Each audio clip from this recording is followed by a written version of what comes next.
চট্টগ্রামের ব্যবসা বাণিজ্যের প্রাণকেন্দ্র the Chittagong chamber of commerce and industry CCCI এর দ্বিবার্ষিক নির্বাচন উৎসবমুখর ও শান্তিপূর্ণ পরিবেশে অনুষ্ঠিত হয়েছে। ব্যবসায়ীদের অন্যতম শীর্ষ সংগঠনটির এই নির্বাচনকে ঘিরে নগরীর ব্যবসায়ী মহলে ছিল ব্যাপক উৎসাহ, উদ্দীপনা ও প্রাণচাঞ্চল্য। শনিবার সকাল থেকেই নগরীর ওয়ার্ল্ড ট্রেড সেন্টারে ভোটকেন্দ্রে ভোটারদের উপস্থিতি ছিল চোখে পড়ার মতো। চেম্বারের সদস্যরা দীর্ঘ লাইনে দাঁড়িয়ে নিজেদের ভোটাধিকার প্রয়োগ করেন। ভোট গ্রহণকে কেন্দ্র করে প্রার্থীদের সমর্থকদের মাঝেও ছিল উৎসবের আমেজ। নির্বাচন ঘিরে পুরো এলাকায় বিরাজ করে প্রাণবন্ত পরিবেশ। আপনি রাজনীতি বলেন, সাংস্কৃতিক বলেন, সামাজিক কোনো কিছু বলেন, এটা কোনো কিছু হবে না। প্রথমে আপনাকে অর্থনীতির ভিত শক্ত করে, যেমন এই চেম্বারের নির্বাচনটা হচ্ছে, এই নির্বাচনে অর্থনীতির ভিত করার জন্য একটা কিছু হচ্ছে, এটাই আমরা মনে করি। আমি সেই হিসেবে স্বতন্ত্র নির্বাচন থেকে করছি, নির্বাচন অংশগ্রহণ করেছি, মোটামুটি ভোট সুষ্ঠু হয়েছে আমি বলবো। তারপরে কিছু বিচ্ছিন্ন মানুষজন এখানে আসছে, যেগুলোর মধ্যে অনেক নেগেটিভ সেন্স দেখছি, যেগুলো আমি আজকের এই ফোরামগুলোতে এগুলো আসা উচিত না। একটু করে উদাহরণ দিই, সেটা হচ্ছে আমি আমার ভোট কিন্তু দুইটা ভোট ছিল, একটা হচ্ছে অর্ডিনারি, একটা হচ্ছে অ্যাসোসিয়েটের ভোটটা কিন্তু আমি দিতে গিয়ে দেখা যাচ্ছে আমার ভোটটা হয়ে গেছে। ইউনাইটেড ফোরাম যোগ্যতম প্রার্থীদের সন্নিবেশিতে একটি প্যানেল দিয়েছে। আমরা সকলেই ইউনাইটেড ফোরামের জন্য এখানে এসেছি এবং বন্দরনগরী রাজধানী ডিক্লারেশনের যে একটা কথা রয়েছে, এই প্যানেলের নেতৃত্বে যদি আসে, আমি মনে করি এটা সঠিকভাবে চট্টগ্রামে মূল্যায়ন হবে। বন্দরভিত্তিক ব্যবসা বাণিজ্য প্রতিষ্ঠান যেগুলি আছে, এগুলির সঠিকভাবে চট্টগ্রামবাসী নিরূপণ পাবে।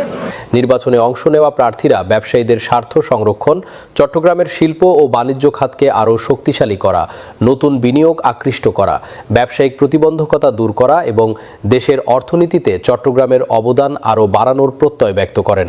তারা বলেন, চট্টগ্রাম দেশের প্রধান বাণিজ্যিক নগরী হওয়ায় এখানকার ব্যবসায়ীদের সমস্যা ও সম্ভাবনাকে গুরুত্ব দিয়ে কাজ করতে হবে। মানুষের অনেক আশা ভরসা ছিল এবং আপনারা নিশ্চয়ই জানেন, বিগত 14 বছর পর্যন্ত এখানে কোনো নির্বাচন হয় না, পরিবার কেন্দ্রিক ছিল চেম্বারটা। তো আজকে আমি সকাল থেকে আসার পর আমি অবধি এখনো পর্যন্ত এখানে ছিলাম।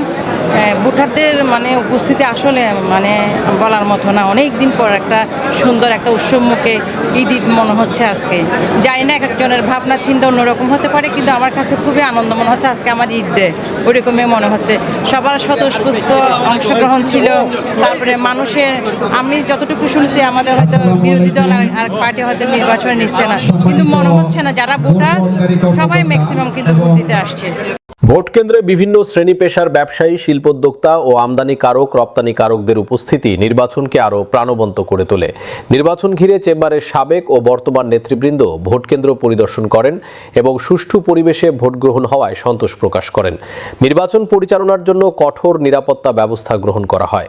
আইন শৃঙ্খলা বাহিনীর সদস্যরা সার্বক্ষণিক দায়িত্ব পালন করেন, ফলে পুরো ভোট গ্রহণ প্রক্রিয়া শান্তিপূর্ণ ও সুশৃঙ্খলভাবে সম্পন্ন হয়।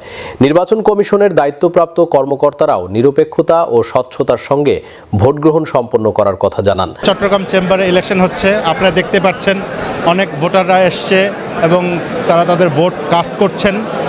আমার বিশ্বাস ভালো একটা ফলাফল আসবে এবং চট্টগ্রাম ব্যবসায়ী নেতারা যারা এখানে বোর্ডে বসবেন, ডেফিনেটলি চট্টগ্রাম ব্যবসায়ীদের জন্য পজিটিভ কিছু নিয়ে আসবেন ইনশাআল্লাহ। ব্যবসায়ী মহলের প্রত্যাশা, নবনির্বাচিত নেতৃত্ব চট্টগ্রামের ব্যবসা বাণিজ্যের উন্নয়ন, শিল্প খাতের বিকাশ, বন্দর নির্ভর অর্থনীতির সম্প্রসারণ এবং ব্যবসায়ীদের দীর্ঘদিনের বিভিন্ন সমস্যার সমাধানে কার্যকর ভূমিকা রাখবে। একই সঙ্গে দেশের অর্থনৈতিক অগ্রযাত্রায় চট্টগ্রামের অবস্থান আরও সুদৃঢ় করতে নতুন নেতৃত্ব গুরুত্বপূর্ণ অবদান রাখবে বলেও আশা প্রকাশ করেছেন সংশ্লিষ্টরা।